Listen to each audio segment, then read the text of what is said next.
All right, can you guys hear me okay? Great. Sorry for that delay. Anyways, we have to preface this by saying this is our f absolute favorite webinar to do because it's kind of not the typical boring documents-oriented webinar. We get to finally talk about the fun stuff, the stuff that you guys have been thinking about since the very beginning. So, you know, if you're with EPIK, if you're with GEPIK, if you're with GEOE Academy, or you're not even in one of those programs and you just kind of snuck into here, that's perfectly okay because we're going to go over stuff that we really think everyone should know, as well as program-specific information a little bit later in the webinar so that you know exactly what to do for the program that you're in. Anyways, today I'm joined by another person. Her name is Rebecca. Rebecca, say hello. Hi, everybody. That was great. Rebecca's going to be helping me out today, and she's going to kind of be quizzing me and, you know, figuring out questions and asking me things that you guys might want to know. Like Gina said, anytime during this webinar, you can, into the chat box, write a question, and one of our team will answer that for you. If it's a really good question, I've instructed my team to give that to me during the Q&A session so that I can answer that again live for everyone. Okay, so Rebecca, let's get started with this. So some of the topics that we'll be talking about today, it seems like we're going to be going over culture shock, what people can be expected to pack, some gifts that they might be wanting to bring, what arrival at the airport will seem like for some people, and essentially make or break the first month. Yeah, so we have a variety of, we split this into a couple different topics so that, you know, we're not just doing everything in one full blast. So we're going to talk, yeah, again, about culture shock, you know, all about what's going to happen when you arrive, what can you expect, because, you know, everyone experiences culture shock and they experience some sort of homesickness at some point. So we're going to tell you how to kind of get around that. Packing. That's a really popular topic for a lot of people because you only get 2 suitcases. Sometimes you don't even get that for free. So we're going to tell you what you should pack and how to get it all in there. Gifts is another big one. Gifts is, it could be its own webinar, but we chose to just give it a small little section, but a lot of people have questions about that. And then finally, we're going to talk about arriving at the airport. Like I said, EPIK, GEPIK, if you're at an academy, also known as a Hagwon. If I say academy, that's the word for academy in Korean is Hagwon. There we go. Can you hear me? Sorry, we had a little connection problem. It's raining like crazy in Seoul right now.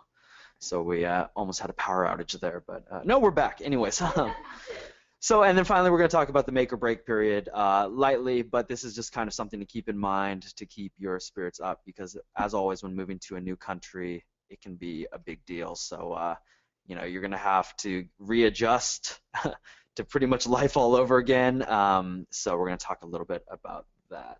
So speaking of adjusting, what can we say more about culture shock then? Because I mean, for anybody who's coming to Korea for the first time, I'm sure there will be many things that they will not be expecting. So, Stephen, what can we say more about that? Well, like culture shock, you know, anywhere you go, you could, even in your own country, if you went to a different place, you might experience some sort of culture shock. I will say this, though, I'm most likely talking to people, Rebecca, from other Western countries, and I will say going from a Western country to an Eastern country, you know, is exactly like it sounds. It's the polar opposite, and things are done a lot differently in Asia, especially Korea. Um, so, you know, there's some things you got to get used to. So I kind of made a little bit of a list. So what is culture shock? Culture shock is the feeling of disorientation experienced by someone who's suddenly subjected to an unfamiliar culture, way of life, or set of attitudes. For example, Becca, people need to probably get used to the unavailability of certain items that they've been using their whole life. Right. You know, to put this in better perspective, ranch dressing for North Americans is a big staple of, you know, I've got to put that on everything, right? That is not, I have never found ranch dressing in South Korea, and that kind of disrupted, like, oh God, what do I put on a salad, you know? So yeah, there's going to be things you need to get used to. There might not be. One thing I also noticed is back in I think in Western countries, there's a big emphasis on low-fat versions of stuff or non-fat versions of stuff, whereas here there's not that option. It's more of like, oh, we have that product, take it, you know. We don't have all these different versions and different colors and stuff like that that they're used to. Right. And what more about how about some like customs and some views that might be very different here compared to back in, the Western countries? Uh, I will most likely say that a big thing people notice off the bat is it's very crowded. It's a very small country. I think they say it's the size of Kentucky or Indiana or something like that, entire country. So, you know, 50 million people living in a country the size of one small North American state is it's kind of a lot. So, especially if you're living in the Gyeonggi region or Seoul or in Busan, you'll notice that the what do you call that? This is a spatial difference? The personal space, right? Yeah, personal space. Personal space is entirely different here with cars and with people. You'll be bumping into a lot of people and you'll want to be like, oh, I'm sorry, I'm sorry, sorry, sorry, sorry, sorry. You want to say sorry for everything, and then you realize after a year or two of being here that it's just, that's just how it is. Kind of bumping in and even pushing to some extent is just something of a daily life. Another thing I'll say is about kind of alcohol that people should be aware of. I never knew, I always thought like, oh yeah, in the West we love drinking, like that's something. Then I never realized how conservative. We both come from the United States. Yeah, that's right. I never knew how conservative that the United States was kind of on alcohol compared to South Korea, whereas alcohol is a facet of a lot of stuff, bonding in general. So like companies will go out to a dinner and celebrate by drinking together after that, and people will go on many rounds of drinking and stuff like that. So, you don't think like, oh yeah, Koreans are alcoholics. No, it's just something that's just how life evolved here. It's just they celebrate, they feel closer with people, they bond through the sharing of alcohol. Right. Alcohol is just a huge part of Korean culture. I think even you went on a church retreat, didn't you? Did they drink on that? No. I wouldn't be surprised if No, they did. Yeah. did not drink. Yeah. Okay. Nothing like that. Then, let's see. What is a way to soften culture shock then? I'm gonna say the biggest way, honestly, is first get to know the culture more. Do as much reading as you can before you arrive, and kind of, just Google like, cultural faux pas or things you need to know cultural-wise about Korea. That's perfectly fine. Just get armed with that information. And then the biggest thing is learn Korean. I'm not like become fluent in Korean before you arrive in the next couple weeks, but learn Hangul, which is the Korean alphabet, because then you'll be able to read stuff. And it's not like English where it's really confusing to like silent letters and all that stuff. For the most part, Hangul, I talked to a lot of people actually that learn Hangul in one afternoon. Yeah, it's really easy. Yeah, it's completely phonetic. It's phonetic. You come from a musical background. It's completely phonetic. Once you learn how to sound a character sounds, you pretty much can pronounce anything. So it's funny is I always say like sometimes you won't know what kind of a business or a restaurant you're even going into, and then you'll just sound it out and you'll be like McDonald's. Oh, McDonald's. Yeah, yeah, yeah. Or Starbucks. Oh, Starbucks, it's like Koreans, they have a lot of English words. They use a lot of English words, but they write it in Korean characters. So, yeah. So many more syllables. And I remember this one time when I was asking for a lemon, and I said lemon, but they didn't understand what I was talking about until finally I said lemon, and they were like, "Oh, lemon." I was like, "Oh my goodness." So, what did they think you said? Like, just something completely different, or they just couldn't understand you at all? I have no idea. They just stared at me very strangely. So, I mean, that was some sort of like a language problem between Korean and English. Yeah.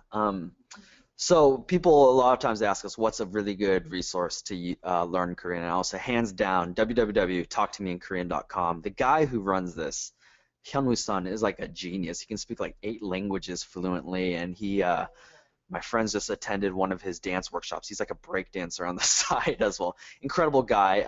This company, went from being, pretty much they're running it independently to getting sponsorship by the government, and now it's the best resource. So talktomeinkorean.com, worksheets, everything's for free.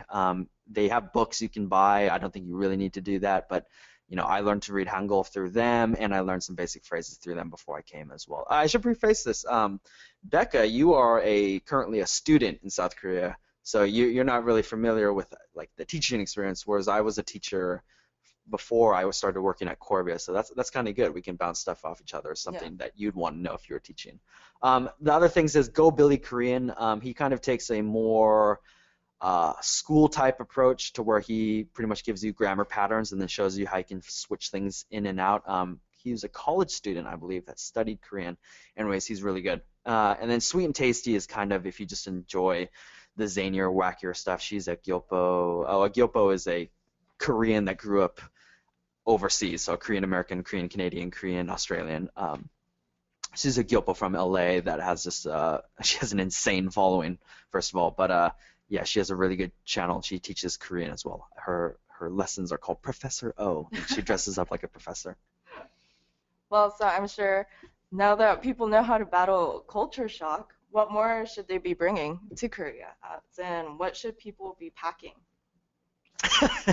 What should you be packing? No, sorry, that was a that's gonna be like a gangster reference. What should they be packing?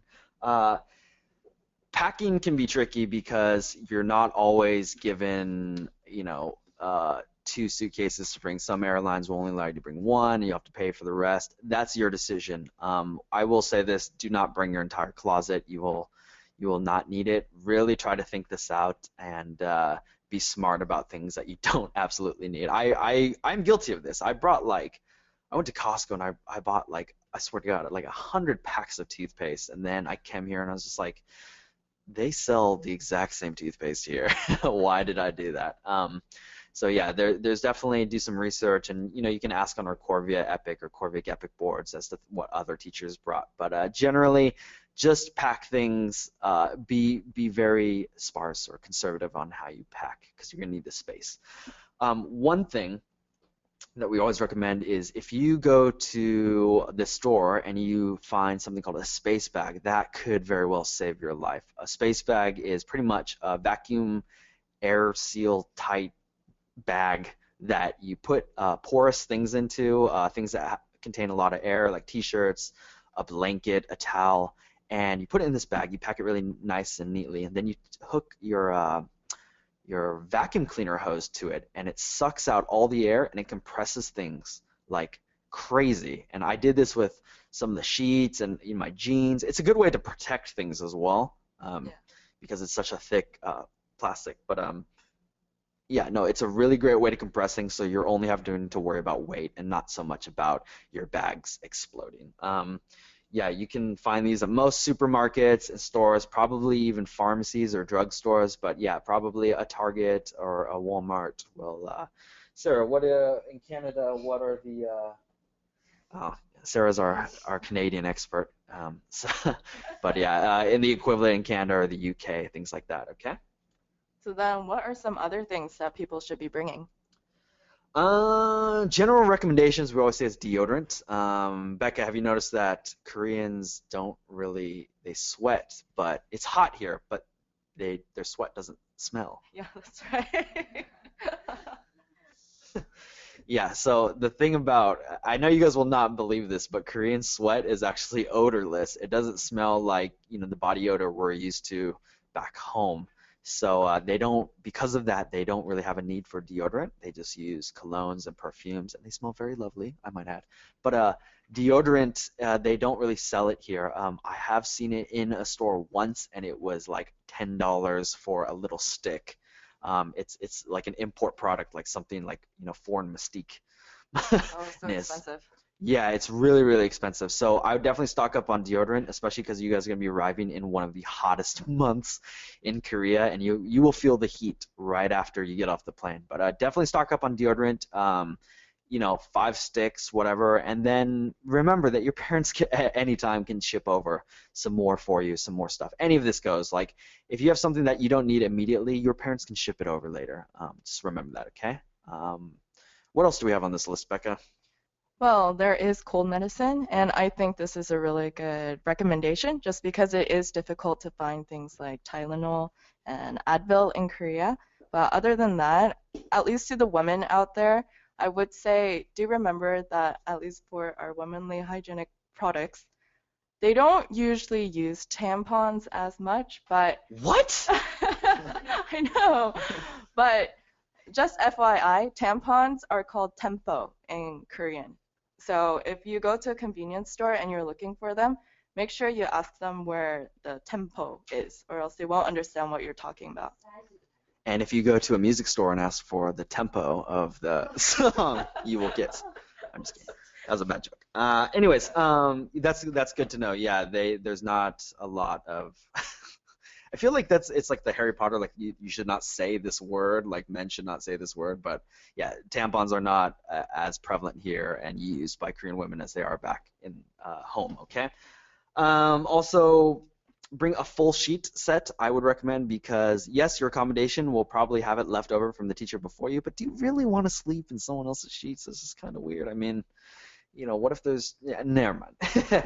Yeah, so I would recommend just bring a full sheet set, and by full, I also mean like a full double size, because you don't know if your bed's going to be a twin size or a full double, so it's better to bring something that's too big than too small, okay?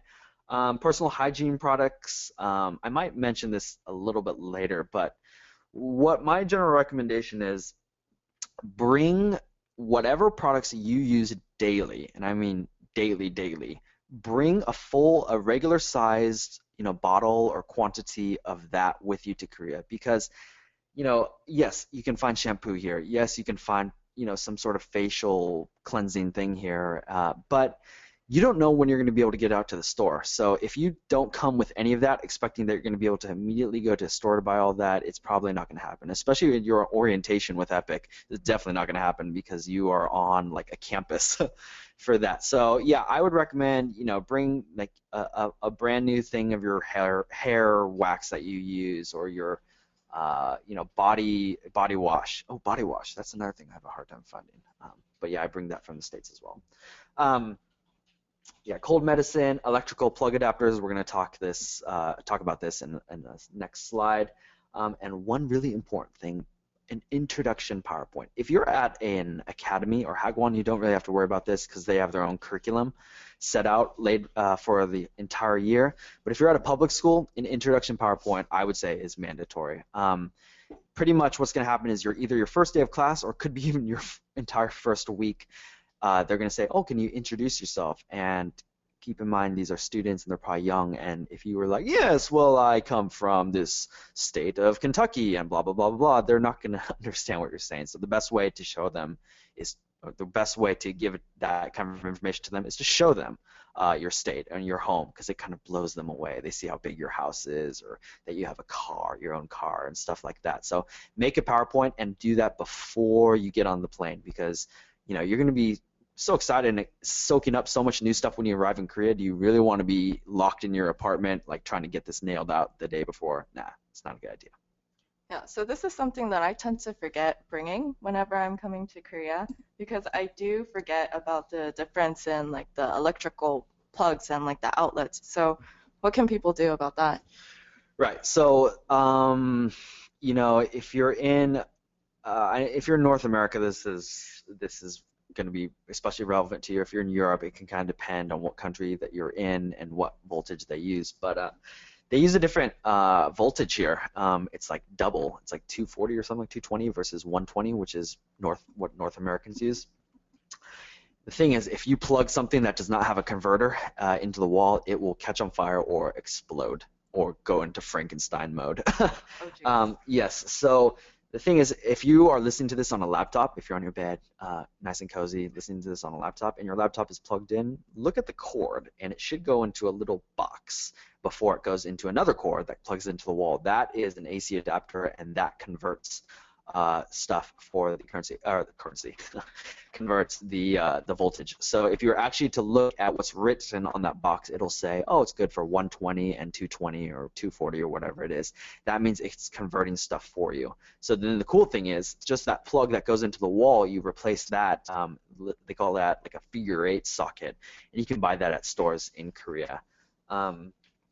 So there's a couple different options for this. The first is, yeah, the AC adapter cord, which I just mentioned. They're really cheap, like $5. You can buy that at the store so that you can switch stuff out.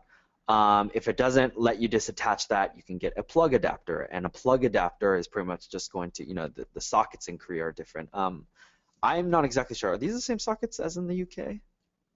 I don't think so. Okay. Well, yeah, if this looks like your socket, I guess you're in luck. But if it doesn't, you'll have to get a plug adapter. These things are really cheap because it's pretty much just routing metal to metal. So it's about, Chonwan or $1. If there are some products that don't have the AC adapter and they don't convert, you can expect most of your electronics to see if it, has the 220 or 120 option. But if all else fails, you can use a wattage converter. These will actually act as an AC adapter and convert the wattage for you. These things are pretty expensive though, and they're not always reliable. So you can't use these things with like really uh, high energy using things like hair dryers. But yeah, these things they do work, and I use one for my electrical shaving kit because shavers are so small that they're not gonna have this huge AC adapter. So what I do is I charge it at night by plugging it into this thing, and it costs about $50. But like I said, they're not always that reliable, and they have been known to fail. And I've had friends here that plugged their Xbox 360s back in the day into it, and it bricked their machines because it lost the current, the voltage for like a second, and then yeah, it just fried it. That's so sad. So, Indeed. oh man. So then regarding more things that people could be packing, as in, I mean, clothing is really important. So what should people be bringing for clothes? Yeah, there are some cultural differences in general about clothes, but I think we should probably talk about generally the classroom, what they should bring and what they're expecting. I will say this, the classroom is exactly like a classroom back home. You're gonna want to wear something semi-professional or professional looking to class. You're not gonna want to wear a tank top, and shorts to class. So people will be like, oh, what kind of dress should I bring, or what kind of pants should I wear? Just, shadow a class in your home country and see what those teachers wear and what they're expected to wear. Or I'm sure you have a friend who's a teacher at a public school or some sort of institution, so ask them. But generally, it's going to be, yeah, think of something as like business casual or semi-professional. Okay, so for women, generally it's going to be skirts. Um, you could wear pants, I guess, and blouses, not t-shirts, okay? For men, I always just say think of what your professor, your favorite kind of professor, and not favorite, but just the professor that wasn't always wearing a suit. What did he wear? Generally, kind of like V-neckish, like sweaters or a short shirt, and even a blazer. You can get away with that. It gets hot during the summer, so blazer isn't always necessary. Neither is a tie, but generally just look, like I said, professional, and especially during your first couple months here because they will judge you very highly to how do you present yourself. That's a really big part of Korean culture. So what about if people have like tattoos or anything like that? Then what happens? So tattoos, tattoos are still, there's a comedian who said something funny about this where he's just like, you know, 60 years ago, if a guy had a little tattoo, like a little anchor on his arm, that means he killed somebody. Whereas now it's kind of like guys are just like, well, this tattoo is supposed to symbolize like that I'm really sensitive on this area, and like this is supposed to symbolize about my childhood, So definitely Korean mindset is still in that 60 years ago where they look as tattoos as gang affiliated, that you're in a gang, that you're probably a dangerous person. So definitely cover those, and actually for the classroom that's mandatory. I think EPIK people had to sign a form saying that they wouldn't show their tattoos. Generally, they just don't want students to always be asking questions and have teachers think that maybe you are a dangerous person, because that is, like I said, it's a cultural difference. It's not that they hate people with tattoos, it's just that culture-wise they're not that used to it. So yeah, cover it up. If it's during the summer, it's going to get hot, but still, if you have them on your wrists, wear a long sleeve shirt so it covers it. So if that's how people feel about tattoos, then what about like dyeing your hair or something like that? You know, the K-pop idols, they have all this brightly colored hair and it's like all crazy and everything. Yeah, definitely don't come to Korea thinking that all Koreans are like K-pop because that will get you into a lot of trouble. But yeah, for you can. There's no rule saying you can't change the color of your hair. Dye a little bit darker or a little bit lighter. But generally, it's just very uncommon for teachers to have pink hair or green hair, dye their hair green, and that will look just too childish. So definitely stay away from dyeing it those more what's the word I'm looking for? Vibrant colors. Vibrant. There we go. That's a good word. Yeah. Some tips, Becca, I have for women. Becca, have you noticed that cleavage is kind of a no-no here? Oh yeah, huge no. You're gonna want to cover up that top as much as you can. Yeah, cleavage. It's kind of like women from the West are like, what? That's like, that's all my stuff kind of shows cleavage. But yeah, in Korea they don't show cleavage, so make sure to stay away from that. Also, bare shoulders. I have noticed that that's generally a no-no as well. So spaghetti straps is even not. We're not just saying in the classroom, outside as well. Spaghetti straps, things like that, are not kind of are frowned upon, I should say. Jeans are allowed, but they're not preferred for women in the school setting. Outside, it doesn't matter. Yeah, indoor slippers, we'll get to that. And then men, I'm sorry to say, during the hot summer months, you can't wear shorts or flip-flops ever. All the Californians are just going to be like, what? No, really, ever? Okay, not outside, but in the classroom, yeah. Even as hot as it gets, it's just considered shorts are not considered professional, so they won't allow you to wear those. Darker jeans, good to go. Dress shirts are gonna be your friend. Go to H&M and stock up. You got like $10 shirts.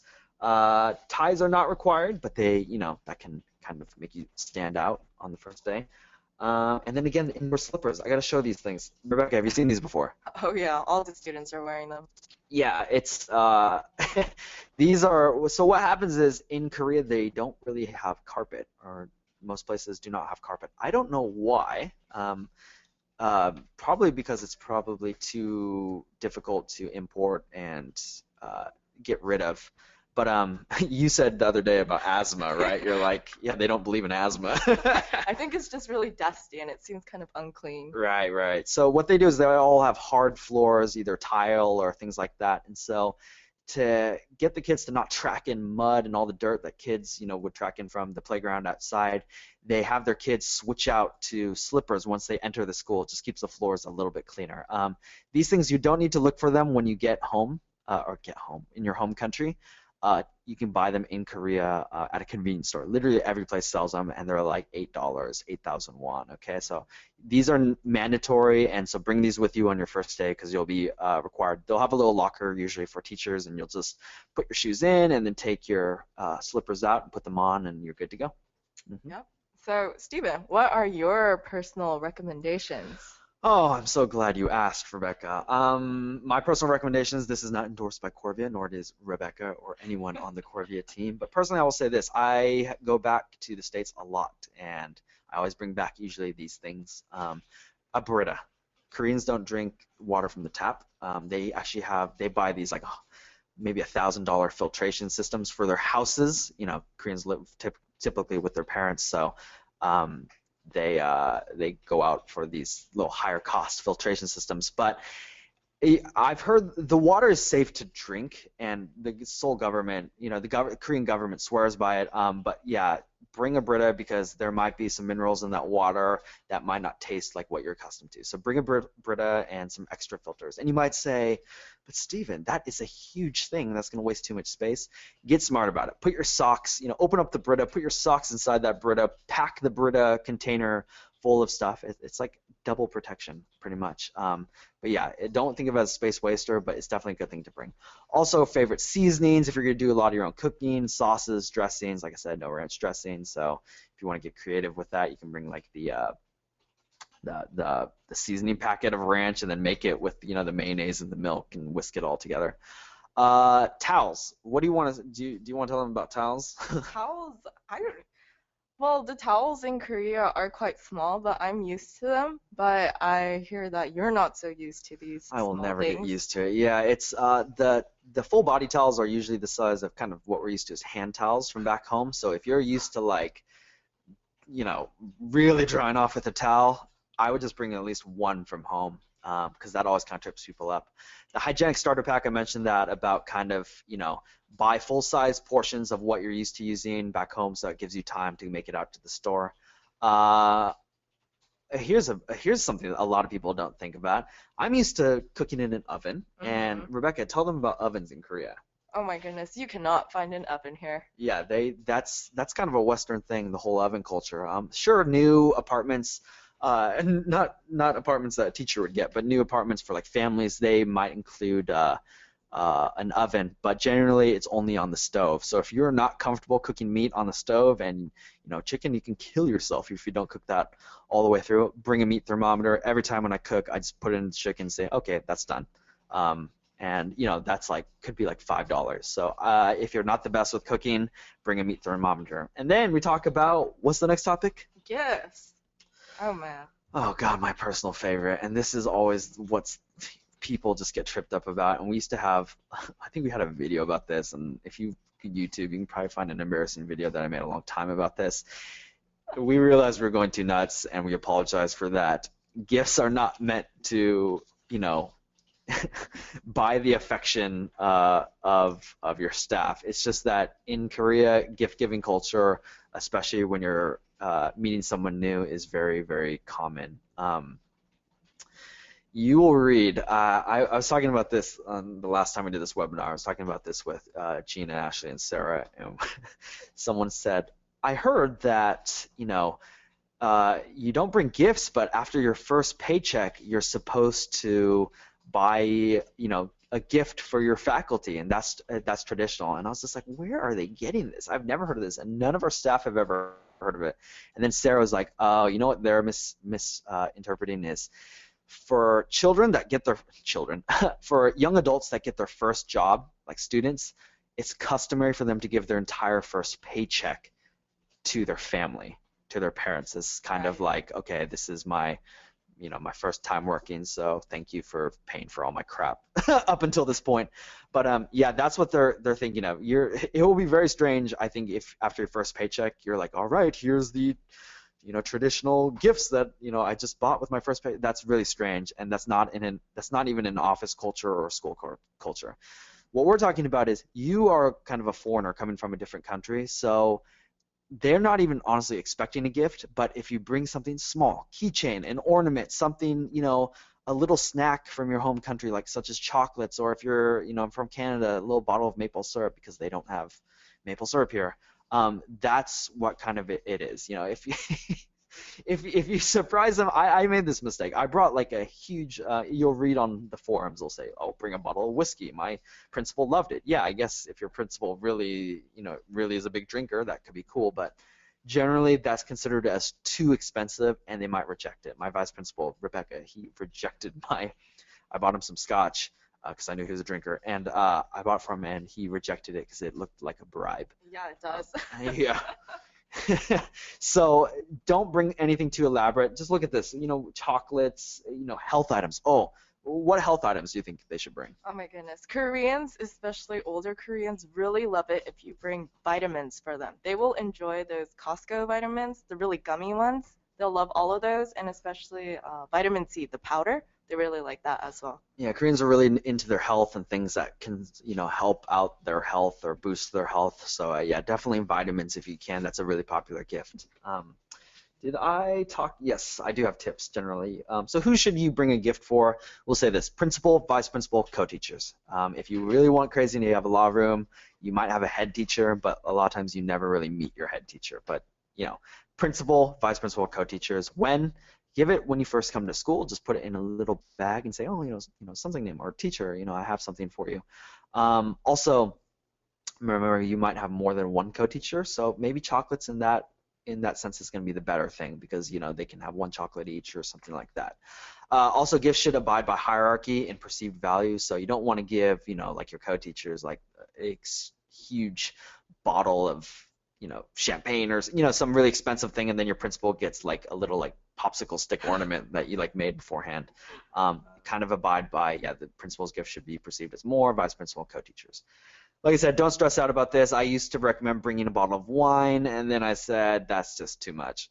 So just bring, I say this at the airport. Look at the airport and the gift shop before you get on the plane.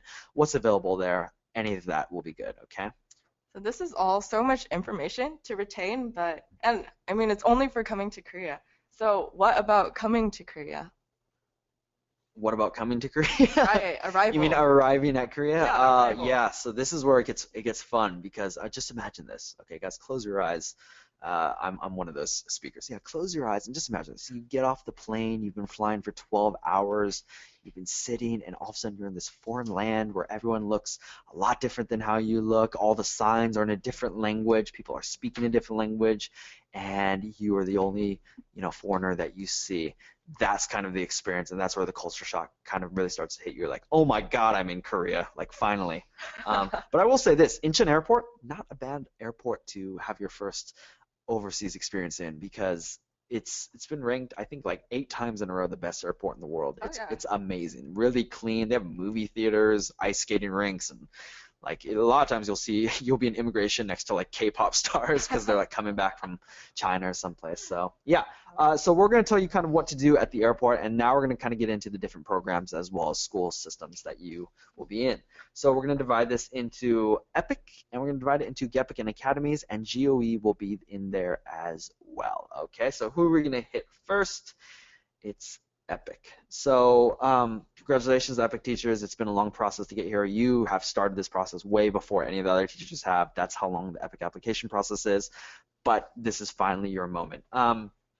They're going to have one arrival day this year, and it's going to be August 18th. The first shuttle is going to be at 10 a.m., and the last shuttle is going to be at 8 p.m. So you wonder, once I land, what do I do? Once you land, go through immigration, get your bags. Then what you're going to do is head to gate 14. You can write this on your hand or in your cell phone. Gate 14 is where EPIK is going to be set up, as well as Korvia. We're going to be there because this is our favorite time of the year. We get to finally meet our recruits. So we're going to be there so you can see a Korvia sign or an EPIK sign, and I think the easiest way is just to see a lot of foreigners standing in one place. So then what you're going to do is you're going to check in, and they're going to say, okay, John is here. John, you're going to get on this next shuttle. It's going to leave in 30 minutes. Go use the bathroom, get something to eat, and then be back here in 30 minutes, okay? So that's the EPIK arrival process. Go through immigration, get your bags. I just spit on you, I'm sorry. Look for the Korvia and EPIK sign, and then check in and wait for the shuttle and chat with your recruiter. Come on, they worked really hard to get you here, and how many times did they help you with your application? So yeah, at least talk to them. Actually, won't some people be having different arrival dates? Yeah, it is possible that if you are a later intake EPIK person, that you will arrive actually a little bit later. Talk to your recruiter, and they'll give you the specific date, but it's still really the same protocol. Usually it is gate 14. It might change on you, but ask your recruiter, and they'll be able to tell you, okay? So yeah, there it is visually for you. Arrive, immigration, gate 14, check in, and depart. You guys are going to be heading to Daejeon for your orientation. Daejeon's about 2 hours away, 1.5 hours away. Around 2 hours away. Around 2 hours away, and you guys are going to be in a nice big bus. So make sure you use the bathroom, okay? So now let's talk about GEPIK and Academy. We kind of squeeze these people into the same bunch because their system is a little bit similar.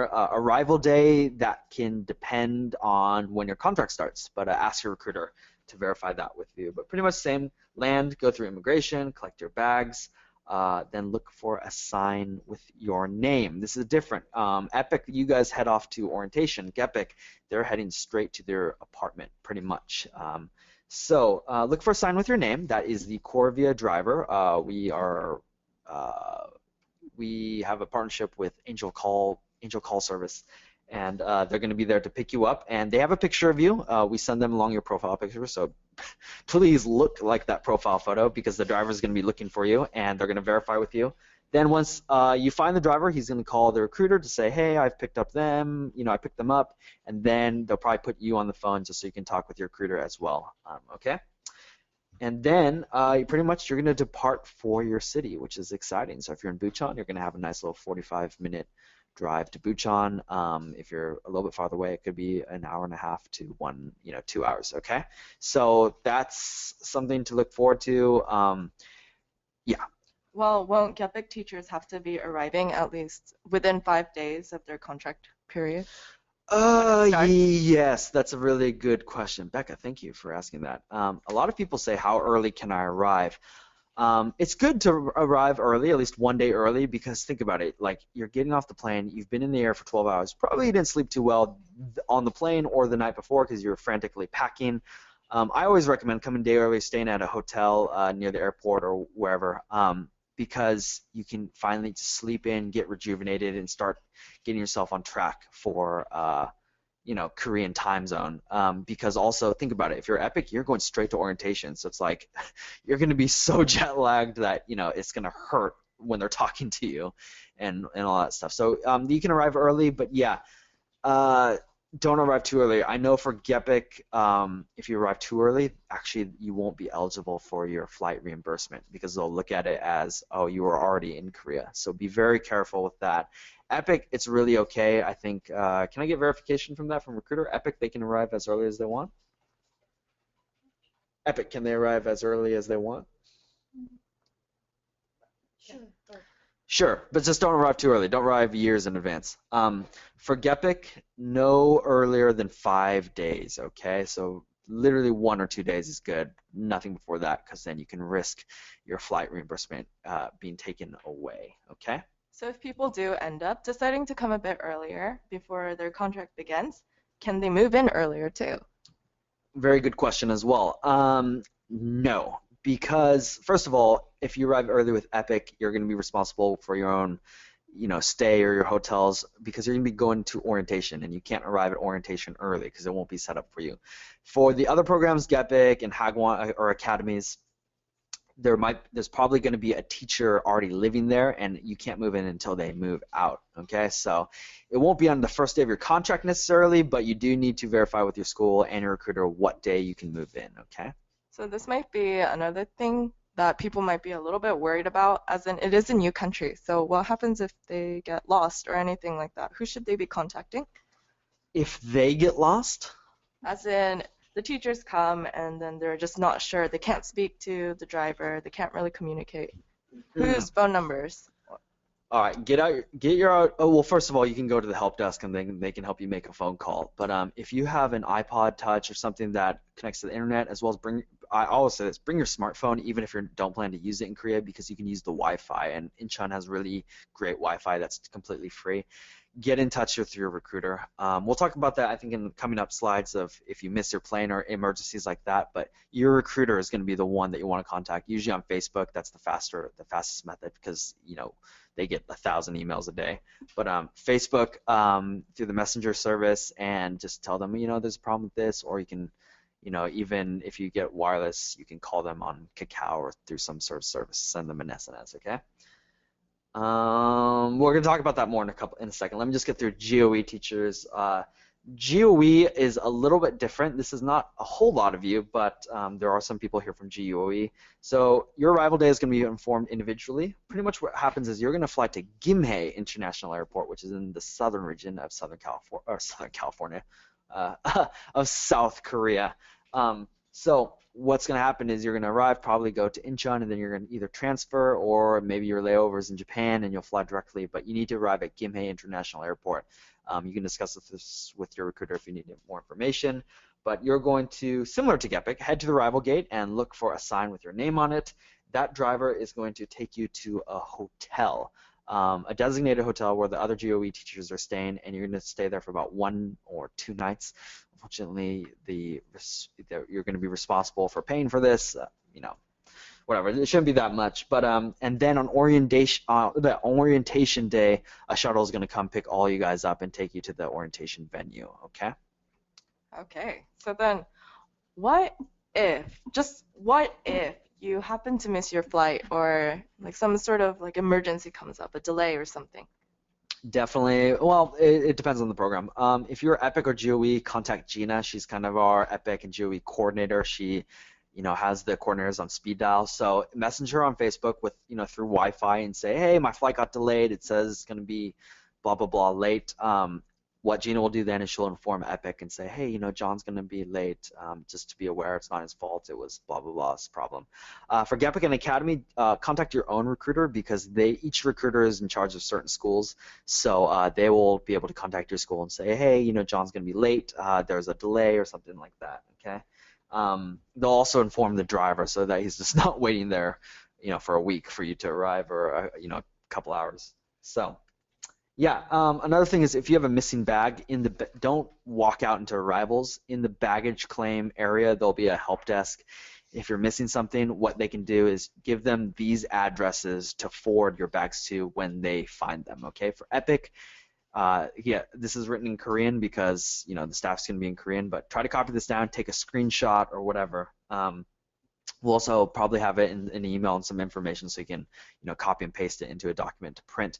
But this is the Daejeon orientation venue, the address, so that they can send the bags there. And for GEPIK and Academy, try to get your accommodations address from your recruiter before you leave your country so that you can forward the bags there. Okay? So what else will be really important for them to be bringing?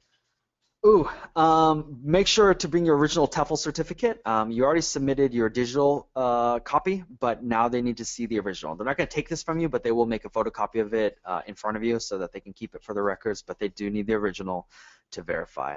As well as some passport photos, some extra photos, because when you do your medical checkup, they're going to ask for them. And honestly, I've been asked to use these a couple different times, especially when applying for new jobs, teaching jobs in South Korea. They need them. So bring a couple of those.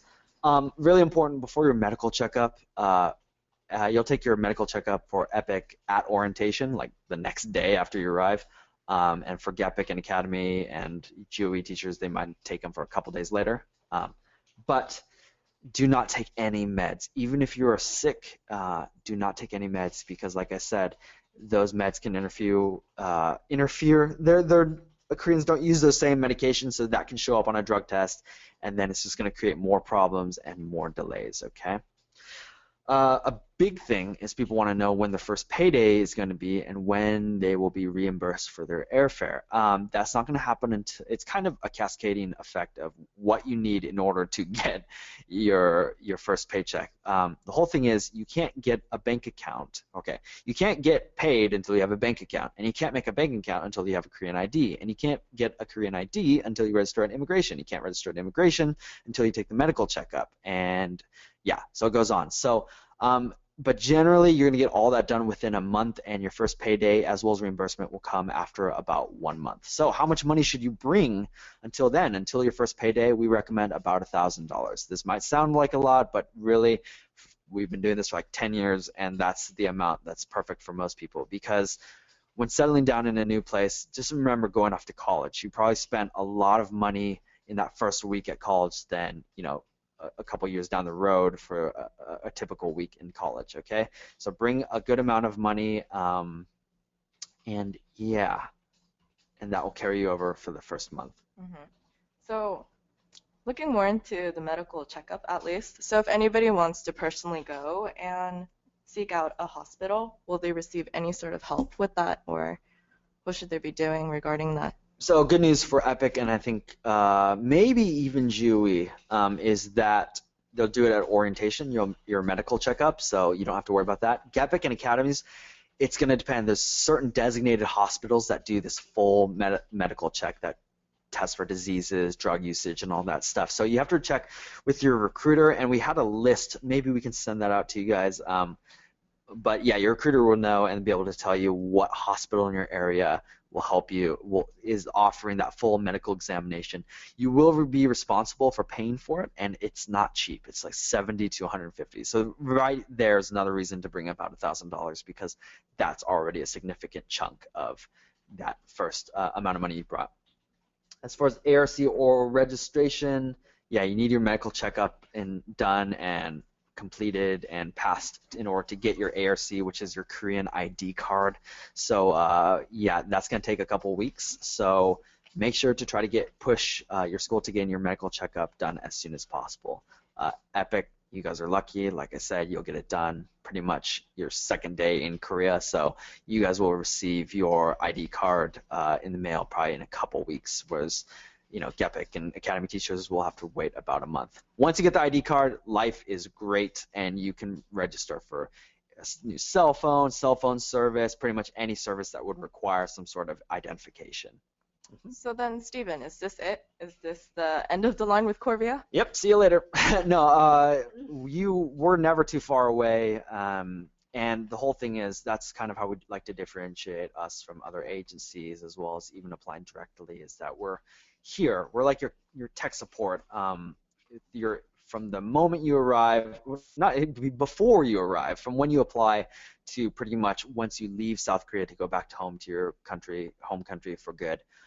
So yeah, we have, you can always talk to your recruiter and ask them something. They can maybe help you get out of a tricky situation you find yourself in at school. But yeah, also we have a delightful party, Rebecca, the Korvia Fall 2015 party. We don't know the venue yet. We don't know the exact date yet, but these things, they're a hoot, let me tell you. Let me tell you, Rebecca.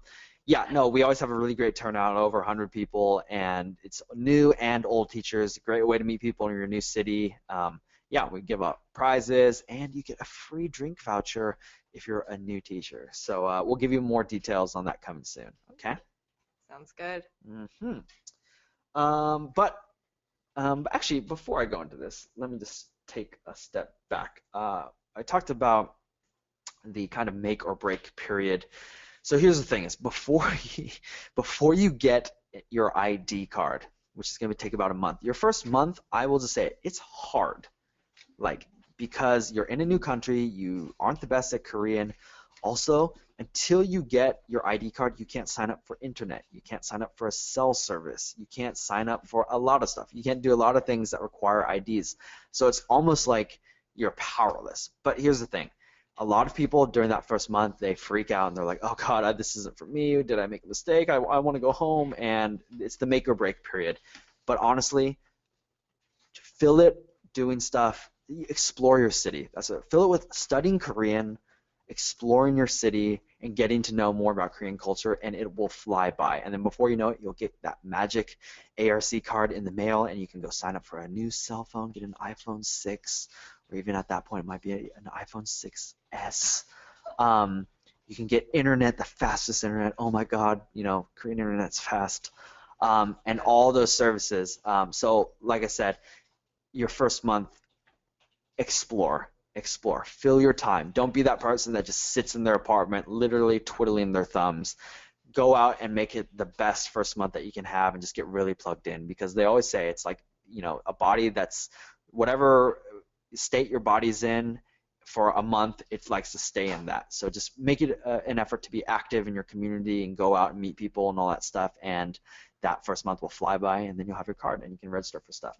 The one thing, Korvia, we're free. We don't charge ever. We don't charge our recruits, but we do need your help.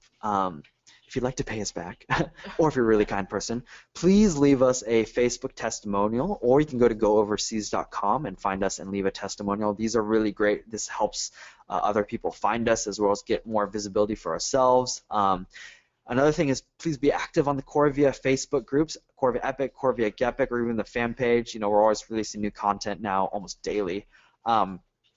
Be active on there. There's going to be, pretty soon, we're going to start recruiting for the next semester. So, there's going to be a lot of people with your questions that you had in the application process and even arriving. So, answer their questions or stick around, okay?